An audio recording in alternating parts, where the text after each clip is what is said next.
Well, that glue that keeps her family together sure don't keep her damn friends together. Listen, oh, that's a different glue. That's a different kind of glue.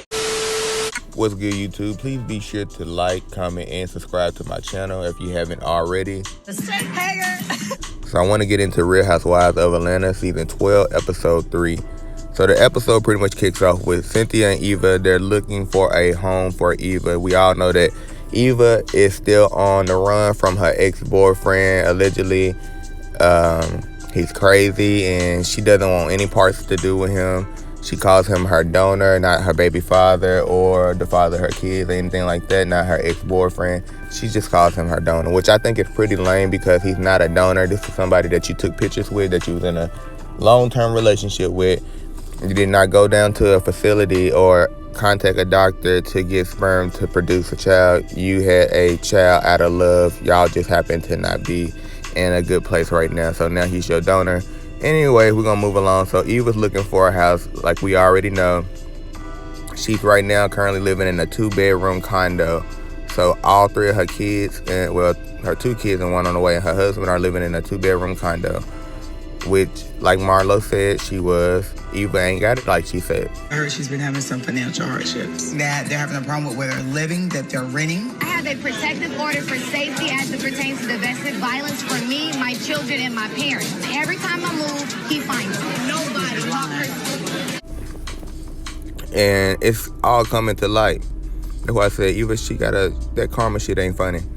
But so they go look at a house. The house is 3,700 square feet. Now my apartment is 1,100 square feet. So she got 3 times the space that I have, but she's paying almost $1 million for it.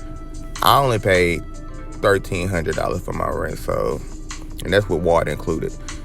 So she gonna have almost 4 times the space that I got, but she's paying $1 million for it.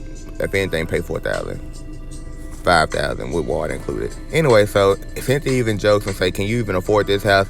And Eva's like, "Yeah, you're right, because everybody think that I broke and whoop whoop," and it's true. And then Cynthia asks what's going on with dishnation. Again, Eva's like, Porsha needs to come to work and take her mind off of this dentist situation. I think they just need to keep Porsha's name out their mouth. I don't think it's going to end well. The whole scene was boring. Every time they show Eva, I just cringe. Anyway, so we're going to move along. So the next scene is Porsha and Tanya. And I was more excited to see Tanya this episode than I was excited to see Nene. But I digress. Anyway, so they link up, and we know Tanya was originally Nene's friend, but then she became Eva's friend. Now she's Porsha's friend. Now she's my friend. Hey, baby, you look good. You look good. You giving me all this today? Is this just for me? Yeah. They call themselves friends. And basically they link up with Tanya. Porsha comes to Tanya's house, and Tanya's making food for Porsha. They basically are linking up so Porsha can tell her what's going on with her and Dennis. And they basically been doing like these couple dates and couple vacations and hanging out as a couple. So Tanya is kind of promoting Porsha to go to counseling and fix this situation, but she wants Dennis to acknowledge what he's done, but she wants Porsha to take it slow. So she's giving her some good advice. She's just been her friend, but pretty much Porsha's just opening up to Tanya, let her know what's going on. And then they also ask what's been going on with Nene and the other girls. Woo, of course. Anyway, so we're gonna move on along. Kandi and her baby, it shows on the next scene, and her cousin Shay comes over, one of her first cousins, woo. And Shay mentions that she missed the coming out party, but she's not gonna miss the first birthday party. And she goes in to grab the baby from the booster seat, and Kenya flips out. She's like, "Do not grab my baby like that," which Kenya did have a point, because Shay was just gonna grab that baby out of that chair without properly, unbuckling the seat, however it was supposed to come out. You can just see the baby's legs hitting the damn top of the table or the seat. So I understand Kenya's disposition, and like, this is her first baby, her only baby probably, and she waited so long, so you're not gonna give my baby some bruises just because that's how you handle your kids or your other nieces and nephews. So I'm with Kenya on that part. If you're going to hold my baby, do it the proper way. You know how I am, especially if you're my first cousin. You know how I get down. So, but I think she's really overprotective over her child, period. Not only just because she waited so long, but her boyfriend or her husband, Marc, is real anal when it comes to other people being around the child, obviously, as well. And I'm going to go ahead and skip on. So, basically, Kenya's telling Shay about what's been going on between her and Marc, where they're not in a good place. She feels like she has the marriage, the baby, the home, but she doesn't feel the intimacy. They're not making love. Marc uses the baby pretty much as an excuse not to be sexual with Kenya. For an example, they sleep with the baby in the bed every night. Even when Kenya was suggesting a birthday trip for Marc. And Marc was like, cool, but we bring in the baby. Because he already knows. To me, it's like he's using the baby as an excuse because he's probably sleeping with another woman and he don't want to swap bodies. That's the only thing I'm getting from him because it just doesn't make any sense. She's basically throwing herself at him. And he's ignoring her. She's making suggestions that he move his restaurant down to Atlanta. And that she got a connection with Kandi versus husband Todd, but he's just ignoring everything, and it's kind of cringeworthy. Like that's it. I feel bad for Kenya. You'll be here this weekend. It's just been like a strain on the relationship. Marc is usually in Atlanta, but in a sense, I don't know if it's for TV or if it's real life. Because in my mind, it could be something where they filmed together and it was so boring that they had to go back and film drama and make it seem like they are not put together. And they could actually be put together. It could just be a reality moment for us as the viewers. That's the only thing that's making sense to me because he's really standoffish when it comes to her. He's not really feeling Kenya. So I'm going to go ahead and move on along. Oh, yeah, I mentioned that already. All right, so anyway, we know, I'm going to skip on down to Nene returning. Oh, before I skip on down to Nene returning, he's got upset about her not being able to make eggs. And I don't know if that was, because I'm really anal when it comes to certain things, too. Like, especially when I'm around the house, I do everything I'm supposed to do. I go to work, woo. So if I ask you to go make me chicken and waffles and you make me chicken and biscuits, I'm going to be fucked up in the mind for the longest. So I get that part, but you on TV, bro. Like, get it together. And you pushing 50. So you on the other side of 40 and you cannot maintain your composure. I would have just let the bullshit go. He was flipping out over those eggs.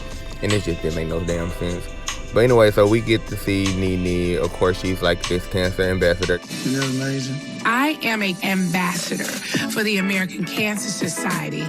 And doing these infomercials, basically... So her and Gregg are putting up this charade about how they are, they're telling a story about their cancer experience and how their relationship was difficult before the cancer and it's still difficult. So I'm not sure where we're going with this situation. So y'all promoting toxic relationships from cancer? I don't know.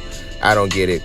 Hopefully something else happened, because Nene needs a storyline because this not it. But Gregg, of course, asked how has she talked to Cynthia, and she was like, I reached out to Cynthia, but she didn't respond. But when it showed the text or how she reached out to Cynthia, basically she ran up on Cynthia. She was basically, when the season ended last year, y'all remember the blog, Nene went on this campaign to get Cynthia fired from the show. She basically promoting how boring she was, that she was a weak housewife and she ain't had no backbone. She was a follower. So she went on this campaign to get Cynthia fired. And they said at first that Cynthia was not going to be returning, but she ended up taking a pay cut, and that's why she's back on the show. But Cynthia's not here for Nene this season. She even mentioned how she was completely loyal as a friend, and she's just not interested in bending over backwards this time around. So I definitely respect Cynthia blocked Nene when she sent that message. She sent her a text message trying to be hateful, and it's like Nene doesn't see her wrong. She wants to follow her friend. So Cynthia got her on the block list. She's not gonna respond, but they're supposed to be going to the gay pride event together on the float. So we don't really get to see what happens, of course, on this episode because they show us them link up at the end, but I get to that in a minute. So anyways, Kandi and Todd, of course, they're having a baby, so they get on FaceTime with the surrogate, and the surrogate is now showing, after they get off the phone with the surrogate, of course, we find out that they have different views on parenting, to the point where Todd went to the strip club with his daughter. You know, he got that 23-year-old daughter from his first relationship, or another relationship before him and Kandi, and his daughter and him goes to the strip club, which is really weird, but it's something about them Atlanta parenting. Like T.I. and Tanya and Todd and Kandi, they gotta run in the same circles, but they parenting is so different. T.I., Tiny, all of them, Noelle's fluent, that's Cynthia's daughter. Kandi, you know, she's fluent. So, and then they got the Todd and his daughter going to the strip club. Then you got T.I. and Tiny, their daughter, going to the gynecologist. I don't know. It's like, what the fuck? I'm glad I live in Nashville and not Atlanta, because I'll probably be fluent too. So anyway, so they got all these weird situations, but Kandi doesn't agree with Todd's parenting to a certain extent, and he doesn't respect hers either. So they kind of just agree to disagree when it comes to a lot of things. But one thing that was weird to me is Todd mentioned that his daughter she wants to pursue her fashion career, which is weird because I follow her on social media, Fashion Nova, I don't know, but she wants to pursue her fashion career in New York City. And he said he don't want her to work, but she needs to stack her money. I don't know how that works. I guess she get allowance. And then he mentioned also that Kandi tried to give her some money for her birthday, but he didn't want her to take the money for her birthday. So how's she gonna stack money if she not working or receiving goddamn donations? I don't know. I guess she gonna have to get an OnlyFans. But we're gonna move on along. We're gonna move on. Oh yeah, then they actually talk about the baby shower. If Kandi is gonna invite the surrogate to the baby shower. For one, I guess it's for the show, but from the South, when you have a baby, you have a baby shower. When you have a second baby, you don't have a second baby shower. Like, who's finna come to a baby shower every 2 or 3 years, or every year if you're having them every year? Who finna give you birthday gifts, baby shower gifts, Christmas gifts, and Valentine's? Like, that's too much. You supposed to have one baby shower. When you have your second baby, you put that stuff from the original baby up, or you get new shit. But having a baby shower, I'm not finna come to no goddamn. Did you just have Ace? I'm not finna come to a baby shower. I mean, I guess when you got money, it's different, but you supposed to put that shit up and give it to your sister. When your sister get done using it from her newborn, she send it back to you. Hey, you still got that coat? Okay, cool. What about them Timbs? Yeah, it's a hole in them. All right, but still. Anyways, moving along. They trying to decide if they're gonna have the baby, the surrogate at the baby shower, which I don't think y'all need to have the surrogate at the baby shower. That's awkward as shit for me, at least, because if you're gonna have the surrogate at the baby shower, y'all creating moments and memories. In 1 year, she's gonna try to sue y'all ass and get her baby back, and then she's gonna have a Kandi Burris baby. Like, let that lady be. Let it be a job, and no, what y'all gonna pay her to come to? Because she's being paid the whole job, baby. It ain't like she a family friend. It's business. So y'all want her to go on vacations and holidays. Like, I don't know. Maybe they gonna have an open situation. I think they need to bring Mama Joyce in here because the storyline is getting dry. But we're gonna move along. Cynthia's getting ready to go to the Pride. She's talking to Mike Hill. He asked, is Noelle going? She said yes. Of course, we know Noelle is now fluent, so she's happy. She's glad that she can be a mom to Noelle and that Noelle is open and just living her truth. She also mentioned again, because Mike brings it up, that she's not worried about Nene. If she see her on the floor, she see her on the floor. But if it was up to her, she would not have wanted Nene to be on the same float as her or being around the space because, like I said, Nene went on this hobo campaign to get Cynthia fired from Housewives. So we're gonna move on along. Then Nene and Marlo link up, and Marlo basically is telling Nene to be the bigger person. Nene acting like she's on a spiritual journey. I think it's just for the show. I think she got that from Dr. Heavenly, and who else did? I think it was the girl from Real Housewives of Potomac, the Grand Dame, Karen. She went on a spiritual journey. So I think it's just for a storyline, because without this spiritual journey situation and you trying to be on a better light and talk about I'm working on my energy, you don't have nothing else to talk about, because don't nobody want to film with you, as quiet as it's kept. I mean, that's just the truth. So, and Marlo is basically telling her to be the bigger person, like I said, and Nene's like, I can be the bigger person, it's them, I don't have a problem, but you definitely do have a problem. Oh yeah, I kind of skipped over it. Well, no, it's getting to the point. Eva gets an alert saying, or a notification about how Nene went on this interview saying that, like I said, Cynthia was weak, and she shows Cynthia before they go out to the float, and Cynthia, excuse my burp, Cynthia's like, her wig is weak, her edges look weak or whatever. She said something funny, but I can't remember at this time because I watched the episode yesterday and went to bed. But anyway, so Eva basically is riding for Cynthia. They're they like buddy, and they not fucking with Nene. Like I said, nobody fucking with Nene except the friend of the show, Marlo. And then I think they're gonna bring Ivana on. I'm glad ain't nobody fucking with Nene, because she doesn't need to really be on the show no more. She's just full of herself. And then on the reunion last year, she didn't give us nothing. She didn't own up to anything. She didn't answer no questions. So like, why are you here if you just gonna be this big? You want to be the big queen, the head honcho, but you don't want to participate in the actual show. You just want to check. Nobody. I mean, I get it, cancer awareness, but nobody cares about you and Gregg's situation. Like, that's the last thing I'm watching or worrying about when it comes to watching this show. I'd rather watch, no, I ain't gonna go that far. I was gonna say I watch paint dry, but that's obvious. Anyways, so they get to the flow. I'm gonna go ahead and wrap this thing up. They get to the flow. Of course, Andy is there and a couple of other housewives and people from Bravo.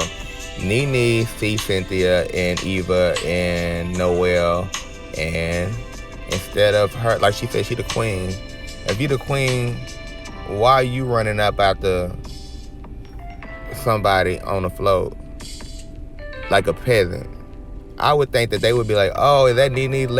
Let's go talk to her if she's the queen. But instead, excuse me, let me get in VIP, excuse me. So let's be real, like I said, don't nobody want to film with you. And now you want to go on this spiritual journey, try to be nice, woo, because you know, if you can't film with nobody, then ain't no point in you being on the show. Don't nobody want you to get a spinoff. You don't need a spinoff. So humble yourself, Eva, Nene, humble yourself. This was an alright episode, but it's gonna be hard to do a review on the episode if they ain't talking about shit. But y'all should have leave a comment, like this video, please subscribe, and let me know in the comment section what y'all think about this whole entire video. Alright, I'm finna go walk my dog.